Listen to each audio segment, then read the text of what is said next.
127편 1절부터 5절까지 우리 함께 읽겠습니다. 여호와께서 집을 세우지 아니하시면 세우는 자의 수고가 헛되며 여호와께서 성을 지키지 아니하시면 파수꾼의 경성함이 허사로다. 너희가 일찍이 일어나고 늦게 누우며 수고의 떡을 먹음이 헛되도다. 그러므로 여호와께서 그 사랑하시는 자에게는 잠을 주시는도다. 자식은 여호와의 주신 기업이요 태의 열매는 그의 상급이로다. 젊은 자의 자식은 장사의 주중의 화살 같으니 이것이 그 전통에 가득한 자는 복되도다. 저희가 성문에서 그 원수와 말할 때 수치를 당치 아니하리로다. 아멘. 여호와께서 집을 세우지 아니하시면 세우는 자의 수고가 헛되고 여호와께서 성을 지키지 아니하시면 파수꾼의 경성함이 허사로다. 그렇다면 사람이 집을 세울 수고가 필요 없다는 말이냐? 성을 지킬 필요가 없다는 말이냐? 그건 아니지요. 주께서 짓지 않는 집을 세우는 수고가 헛되는 말이다. 주께서 지키지 않으시는 성을 지키려는 것이 헛되다는 뜻이지, 사람이 수고하는 것이 무의미하다는 말을 하는 것은 아닙니다. 주님과 함께 일할 필요에 대해서 말하는 것입니다. 그렇다면 사람이 그렇게 집을 세우려고 애쓰는 걸 아시면서도 하나님이 그 집을 안 세우실 때가 있다는 말이냐? 사람이 그렇게 성을 열심히 지키려는 것을 아시면서도 성을 안 지켜주실 때가 있다는 말이냐? 그건 불공평한 일이 아닌 이유가 주님은 여러 번의 기회를 통하여 우리에게 알려주실 것이기 때문입니다. 당신이 함께하는 일이 아니라는 사실을 귀가 있는 사람에게는 들을 수 있도록 알려주실 것입니다. 그렇기 때문에 만일 주님이 짓지 않는다는 것을 알면서도 미련을 갖는 사람은 그 사람이 목매한 것입니다. 하나님이 불공평한 것이 아닙니다. 그렇기 때문에 지혜로운 사람은 주님이 이 집을 짓지 않으시는구나. 그럼 주님이 어떤 집을 지으실까를 빨리 알아채고 주님이 지으시는 집에 합류해야 됩니다. 주님이 지키시는 성에 합류해야 됩니다. 마치 이 정탐꾼이 가나안 땅에 여리고에 들어갔을 때 기생 이름이 뭐지요? 라합이 주님이 이 성을 이스라엘 백성에게 주셨구나. 그렇기 때문에 이제 이 성을 지키는 자의 경성함이 허사구나 하는 것을 깨닫고 이스라엘 편에 섰던 것과 마찬가지. 만약에 그 경고를 받았으면서도 아니야, 나는 여전히 여리고 편이야 라고 고집을 피웠다면 함께 멸망할 수밖에 없었을 것입니다. 하나님이 집을 지으시는지 성을 지키시는지 어떻게 알 수 있다는 말이냐? 그것이 관건이에요. 너희가 천기는 분별할 줄 알면서 시대는 분별할 줄 모르느냐고 물어보셨는데, 사람이 일평생을 사는 동안에 하나님이 어떤 집을 세우시는지를 알 수 있는 기회가 적어도 몇 번은 있을 것이라고 생각이 됩니다. 그게 정확히 몇 번이라고 말할 수는 없고 사람마다 기회가 다를 것입니다마는 이삭에게도 그 기회가 있었죠. 이삭도 우물을 여러 번 발견할 기회가 있었죠. 그러나 우물을 발견하는 것과 그 우물을 지키는 것은 별개의 문제였어요. 이삭이 우물을 발견할 수 있는 능력이 있었더라도 그 우물을 지키지 못하는 경우도 있었습니다. 그러나 이삭은 한 번, 두 번, 몇 번의 시행착오를 통해서 결국은 자기가 발견한 우물을 자기가 지킬 수 있게 되고, 그래서 그 우물을 주께서 우리를 넓게 하시리라 라는 의미로 르호봇이라고 불렀던 것처럼, 이처럼 우리 모두는 우리가 수고해야 되는 이유, 넘어졌더라도 다시 일어나야 되는 이유는 우리의 르호봇을 찾을 수 있다는 것을 믿기 때문입니다. 우물을 찾는 능력만 있으면 되는 게 아니고 그 우물을 자기가 차지할 수 있는, 지킬 수 있는 능력도 가져야 됩니다. 다윗이 골리앗과 싸워 물맷돌을 던져 이기는 법만을 알아서는 임금이 될 수가 없고, 이제 사람의 마음을 얻고 백성의 마음을 얻고 신뢰를 얻고 주님이 쓰실 만한 일꾼의 반열에 서야 임금이 될 수가 있었지. 그냥 물맷돌 던지는 기술만 가지고 임금이 되리라고 생각할 수는 없었을 것입니다. 그러므로 우리가 일평생 사는 동안에 하나님이 어떤 집을 세우시는지를 알 만한 기회가 몇 번이나 찾아올까? 적어도 한 손으로 셀 만큼 이상은 될 것이라고 봅니다. 사람마다 다르지만 이 포레스트 검프라는 영화를 보면 벌써 20년이 된 영화죠. 그 영화가 과연 어떤 영화인지를 말하기가 어려운 이유가 블랙 코미디 같은 면도 있고 또 냉소적인 면도 있고 순수한 면도 있고 재미도 있고 유머도 있고 깊이도 있는 것 같은데, 도대체 그 영화가 무엇을 말하려고 하는지 알기가 어려운 면이 있지만, 포레스트 검프라는 아주 단순한 남자의 인생에 스쳐 지나가는 엄청난 기회들을 말하고 있습니다.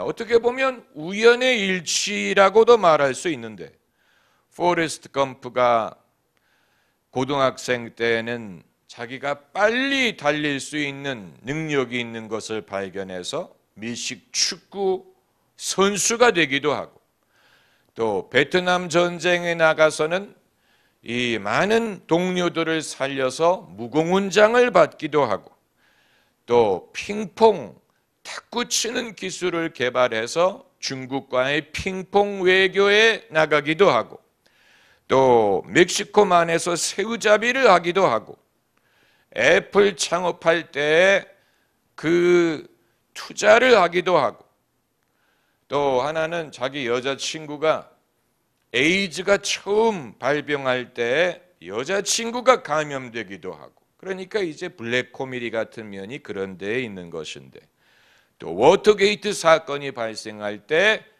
최초로 경찰에 신고를 하기도 하고, 이런 식으로 20세기의 여러 중요한 사건이 그를 가까이 지나갔다, 이런 내용을 담고 있는데, 본인은 그냥 단순하고 착한 인물일 뿐인데 그런 기회가 그를 찾아오지요. 그 중에 이제 포레스트 검프가 멕시코만에서 새우잡이 어선을 해서 대박을 터뜨리죠. 그리고 애플 투자가 대박을 터뜨려서 큰 부자가 되기도 합니다. 포레스트의 목적은 부자가 되려고 한 게 아니었지만 그의 인생에 찾아온 기회들 중에는 그가 엄청난 부자가 될 수 있는 기회도 포함이 되어 있었다, 이런 말을 하고 있습니다. 왜 영화를 예로 드느냐? 그러지 않고 사람의 예를 들면 좀 너무 불편하고 거북할 수 있기 때문에 그렇지 않습니까?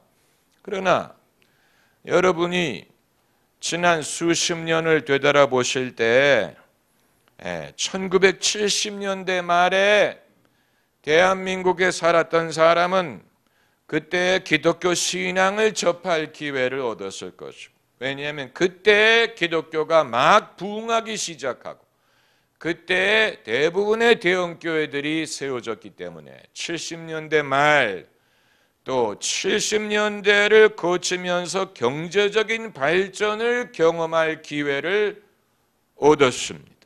또 80년대를 기억하는 분들, 80년대 대한민국의 개발붐을 통과하면서 부동산에 투자를 했다면 돈을 벌 기회가 많은 사람들이 있었을 것입니다. 그런 기회가 우리를 지나갈 때가 있었어요. 그럼 지금은 어떤 기회가 우리를 기다리고 있느냐? 그건 아무도 모르지만 한 가지 예측할 수 있는 것은 앞날의 변화는 과거보다도 훨씬 속도가 빠를 것이고 파격적인 패러다임의 변화를 요구할 가능성이 많습니다. 그렇기 때문에 준비된 사람과 그렇지 않은 사람과의 격차가 점점 더 벌어지리라고 봅니다. 준비된 사람, 첫째는 건강을 보존해야 됩니다. 아무리 좋은 기회가 있어도 사람이 건강하지 못하면 의욕을 가질 수 없고 열심을 낼 수가 없기 때문에 건강을 보존해야 됩니다. 앞으로 좋은 기회를 얻기를 사모하는 분들은 무엇보다도 여러분의 건강을 보존하는 것이 중요합니다.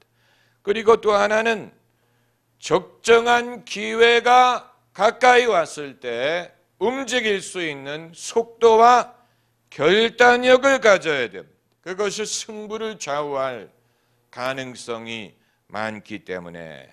그리고 또 하나는 여러분의 미래의 목적을 정당화할 수 있는 목적의 당위성을 준비해야 됩니다. 그 말은 무슨 말이냐?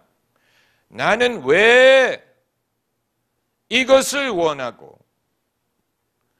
또 이것을 가지면 무엇을 할 것이냐 하는 목적 당위성입니다.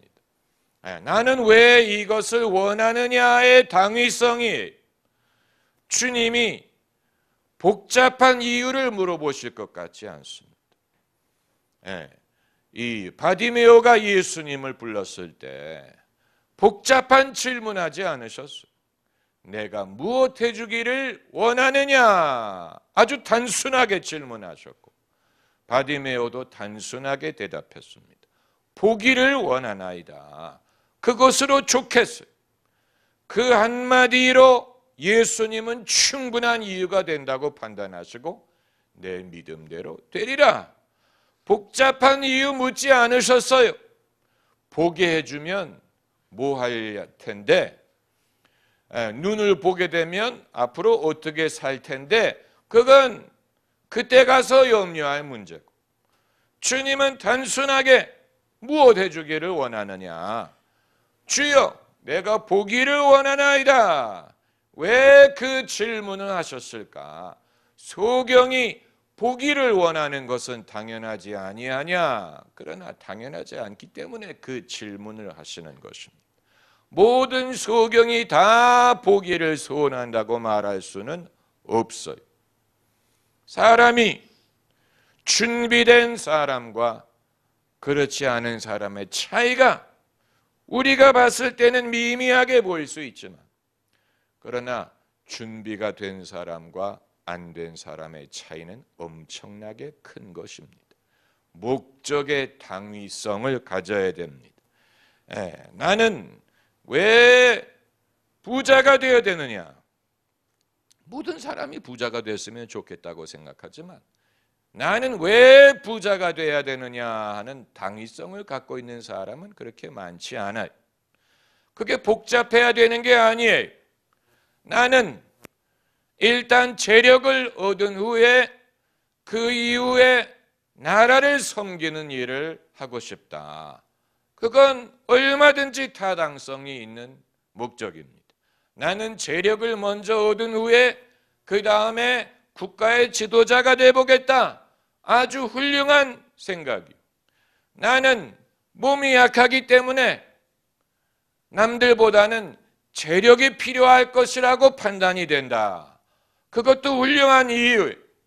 내가 무조건 남들처럼 되기 위해서가 아니고 나의 형편과 처지를 고려했을 때 나는 이런 것을 원하고 이런 삶을 살기를 원하고 그런 삶을 살기 위하여 나는 이것이 필요합니다. 주님에게 분명하게 말할 수 있어야 된다는, 주님이 그것을 귀중하게 여기십니다. 반대로 자기가 무엇을 원하는지 분명하게 말하지 못하는 사람들도 있습니다. 두려움 때문에라든가 자격지심 때문에라든가 아니면 믿음이 없기 때문에 담대하지 못하기 때문에 자기가 무엇을 원하는지 딱 부러지게 말 못하는 사람들도 이 세상에는 많습니다. 그렇기 때문에 목적의 당위성을 갖고 있어야 됩니다. 나는 장차 대통령이 돼야 되겠다. 그렇게 한다고 모두가 대통령이 되는 건 아니지만 그런 식의 사고를 안 하는 사람들이 많기 때문에 말씀드리는 것입니다. 이유를 갖고 있어야 됩니다. 왜 대통령이 되고 싶으냐? 너는 이 나라에 무엇을 기여할 수 있다고 스스로 생각하느냐? 너는 왜 지도자가 되고자 하느냐? 지도자가 되면 백성을 위하여 무엇을 하려고 하느냐? 그걸 주님이 듣기를 원하실 것입니다. 그게 중요한 것입니다. 사람이 무엇을 원하는 것뿐만이 아니고 왜 그것을 원하는지가 중요한 것입니다. 목적의 당위성. 여러분, 준비가 된 사람과 그렇지 않은 사람 간의 차이가 그 정도로 미미하게 보일 수 있지만 우리가 무슨 거대한 이유를 가져야 되는 것은 아니에요. 나는 남의 신세를 지고 살고 싶지 않습니다. 그것도 정당한 이유.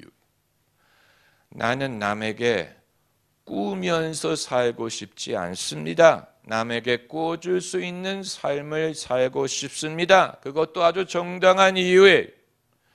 나는 식솔이 많기 때문에 그 식솔을 다 보살펴야 됩니다. 아주 훌륭한 이유.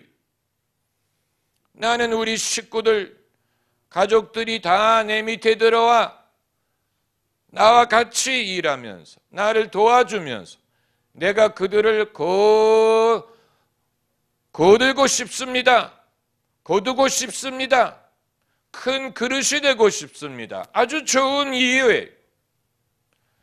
그런 목적을 안 갖고 사는 사람들이 많기 때문에 말씀드리는 것입니다. 이유가 있고 없고가 그렇게 중요하다는 것입니다.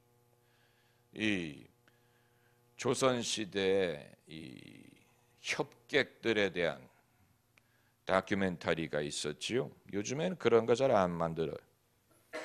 조선시대의 협객들, 그리고 이제 해방 이후에 이제 거기에 그 김두한 씨를 실제로 알았던 인물을 인터뷰한 프로가 있었는데, 김두한 씨는 돈이 들어오면 그날로 나간다 그랬어요. 김두한 씨는 무슨 돈을 저금을 한다든가 그런 것은 상상을 하지 못하고 돈이 들어오면 그날로 나간다 그랬어요. 그래서 김두한 씨가 예를 들어서 술을 마시러 가면 술집에 있는 아가씨들이 다 모인다는 거예요. 김두한 씨 다 모인대. 왜 그렇습니까? 남자로서 인기가 있을까? 아니, 팁을 많이 주기 때문에. 왜냐하면 그날 들어오는 돈은 다 써버린다는 거. 그렇게 손이 크다는 거. 그래서 그 밑에 사람들이 이렇게 많이 모인다는 얘기를 하는. 그게 좋다고 말씀드리는 게 아니에요. 그러나 적어도 나는 돈이 들어오면 그 돈으로 뭘 하겠다라는 아이디어가 분명한 인물은 분명해. 나는 돈이 왜 필요하냐? 돈이 들어오면 그걸로 뭘 하겠느냐에 대한 분명한 아이디어가 있는 사람. 그래서 사람들이 그걸 안 거예요. 예.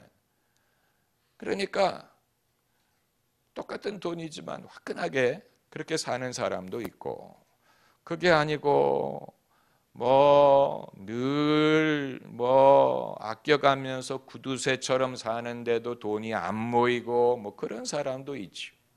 그러니까 중요한 것은 이제 여호와께서 집을 지으실 때, 여호와께서 지으시는 집을 나도 짓는 게 중요하다. 왜냐하면 만약에 여호와가 집을 짓지 않으시면 집을 짓는 자의 수고가 헛될 것이기 때문에 여호와께서 어떤 집을 지으시느냐를 아는 것이 중요한 거죠. 그 집을 지으라는 주님이 하시는 일, 주님이 하고 계시는 일을 발견해서 그 일에 합류하는 것이, 그러면 내가 짓는 집도 크게 세워질 수 있을 것이라는 말씀. 적어도 집을 지고자 하는 뜻이 있다면, 세상에는 그런 뜻이 없는 사람도 많아요. 나는 굳이 내 집을 짓고 싶지 않고 나는 그런 욕심이 없습니다. 욕심을 말하는 것이 아니고 믿음을 말하는 것입니다. 믿음은 바라는 것들의 실상이라고 했는데, 바라는 것이 아무것도 없는 사람은 믿음도 필요가 없어요.